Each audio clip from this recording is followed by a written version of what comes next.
Hey guys, we're going to address this Optispark issue. People will not buy LT1 C4s because they're afraid of the Optispark and all the horror stories and how expensive of a repair it is. And it is an expensive repair if you can't do it yourself. I'm not a mechanic. I've never done the Optispark repair before until now. I'm not having any issues with the car. I'm a regular guy. I'm not a mechanic. I have regular tools. This particular job required no specialty tools at all. You could use a puller to remove the harmonic balancer. I did not. I just used a hammer. I was lucky. Mine came off fairly easy. I know it's not going to come off easy for everybody. The puller might be the way to go if you have access to one. I'm told a lot of shops will let you use theirs, or when I say shops, I mean auto supply stores. The job wasn't even a very big job. It was more time consuming. I wouldn't even say it was labor intensive. It was time consuming. It's somewhat stressful because you know it's the heart of your car and it's a big deal, and if it's not going to work, you're going to feel terrible. So I know there's a lot of stress involved with that repair, but really guys, it is not a big deal.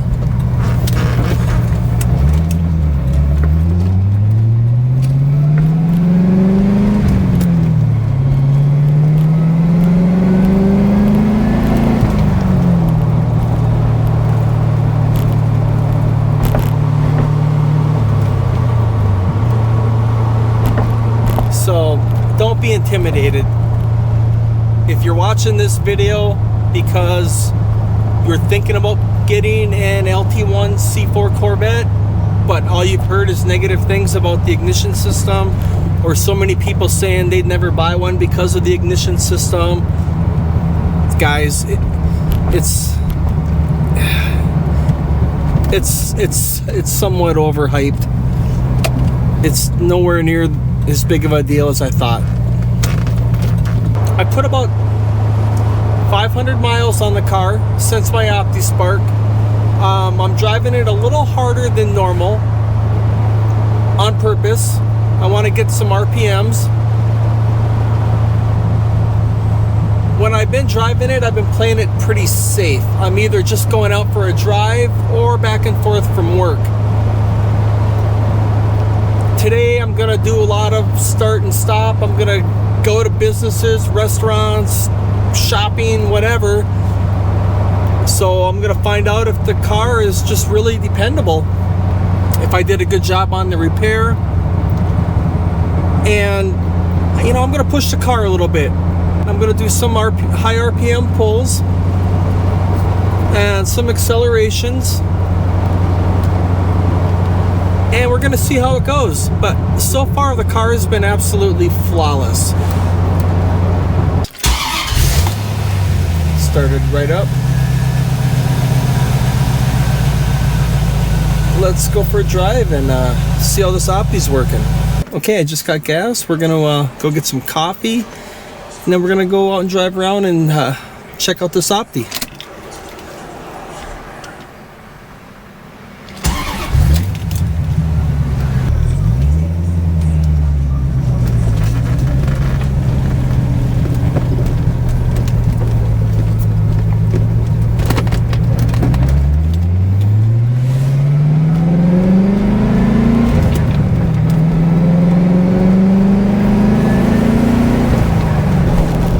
Alright guys, so I just got gas, I just got my morning coffee. I am gonna have to get something to eat here.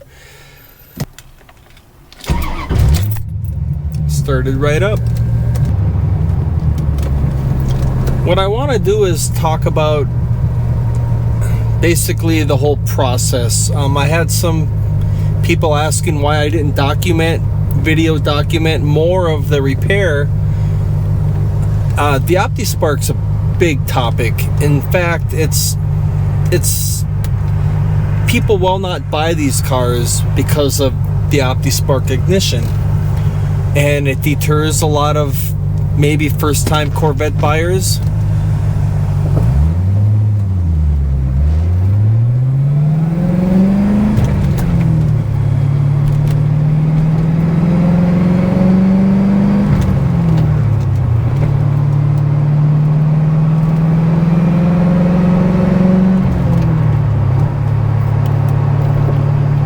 So I did the repair.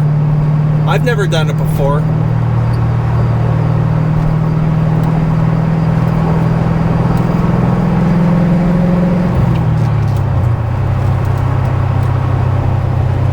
And it really wasn't that bad. It wasn't difficult. It wasn't challenging. It just took a little bit of time, but really it's pretty straightforward.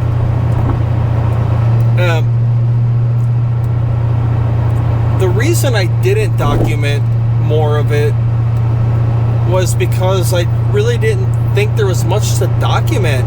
There's some good videos out there by very reputable people that are telling you the steps involved or what to do, and they do a good job. I use those videos as reference. As far as the Optispark itself, when I took my Optispark out and investigated or dug into it to see if I could see what was wrong with it, I came to the conclusion that I had bad bearings. The shaft was very wobbly.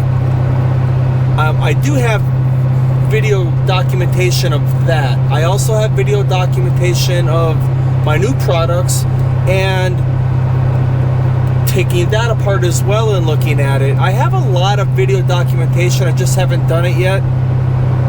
I'll probably get those videos out this fall or winter. But because people were interested in this repair or interested in me doing this repair and wanting me to video document, what I did do was document putting everything back together. So basically, you could just go in reverse for taking it apart. Honestly, guys, there's not much to this repair. It wasn't that bad. I did a lot. If you watch the video I have out already, I took the intake out. I took the radiator and the air conditioning system out. I did a lot of stuff that weren't required for just your Optispark repair. With all that said, all the things that I've removed, I had no leaks, no coolant leaks, no fuel leaks, no oil leaks. I had no service lights, no engine codes came on, so everything went great. The car started right up, and I was pretty happy. I kind of went about it all wrong. Here's what I do. I don't like my vehicle to be down any more than it has to be, so I usually I'll troubleshoot if I can, but I don't always. If it's a fairly inexpensive part or a part that I feel is worth the money, regardless of the repair requirements, I'll just buy the part. So that's what I did here. I assumed that I had oil. I had some oil leaks around my engine. I just assumed that I had maybe a dirty optical reader. So I bought a GM AC Delco cap and rotor kit. Well, when I took it apart on a Saturday, I realized it was actually really clean inside my distributor. I had bad bearings. Oh dear. I had bad bearings.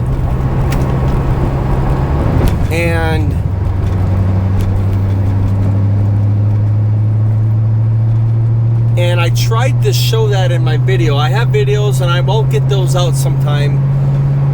I don't think it showed very well how sloppy the bearing was, but that really sucked for me because I just spent $150 on a cap and rotor kit.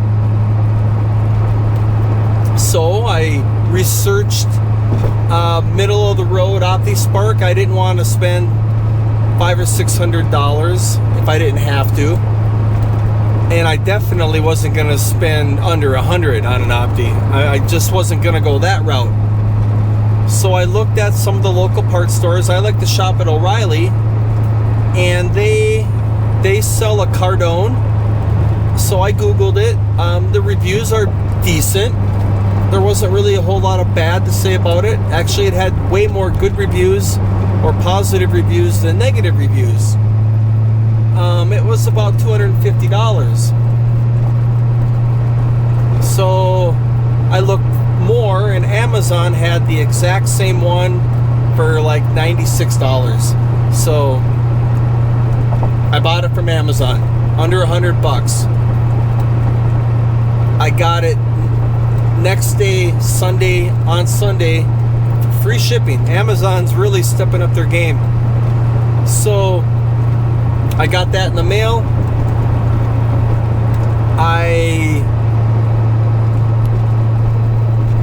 I wanted to see if I could use my GM cap and rotor kit because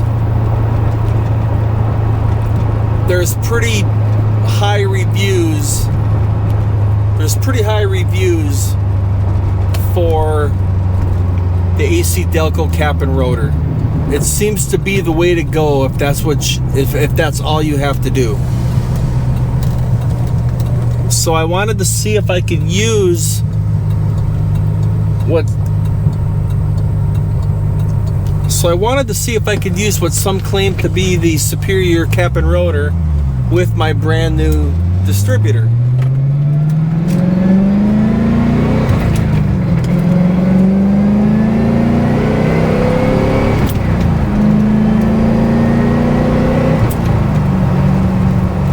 So back to the distributor, I wanted to see if I could use the cap and rotor with this Cardone distributor, and it wasn't as simple of a mix and match as I thought it would be,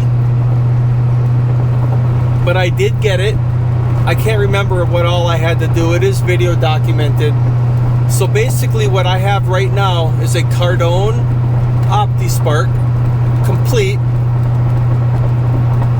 with a mix and match AC Delco cap and rotor kit. Alright guys, I just hit 500 miles on my Opti.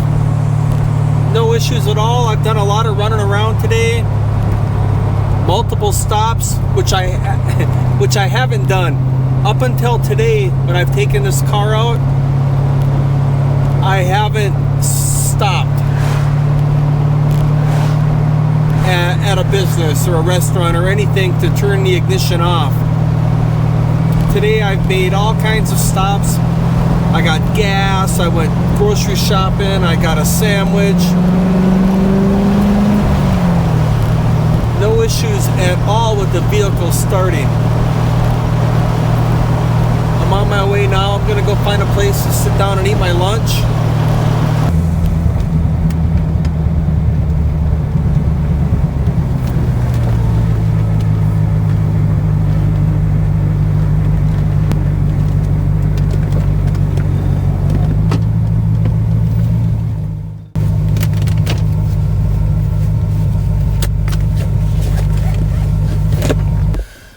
Alright, I'm at the park. I'm gonna just take a minute and eat my sandwich.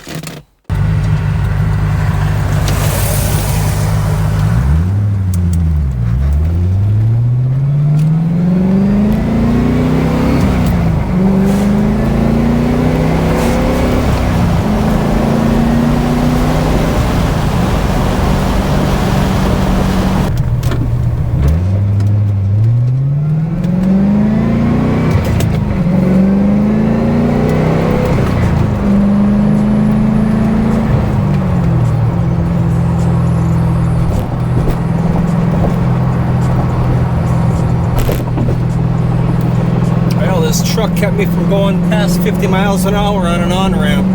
Unbelievable.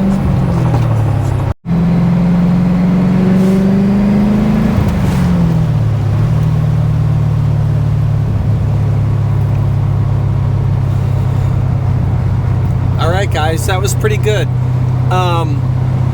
I put over 100 miles on the car today.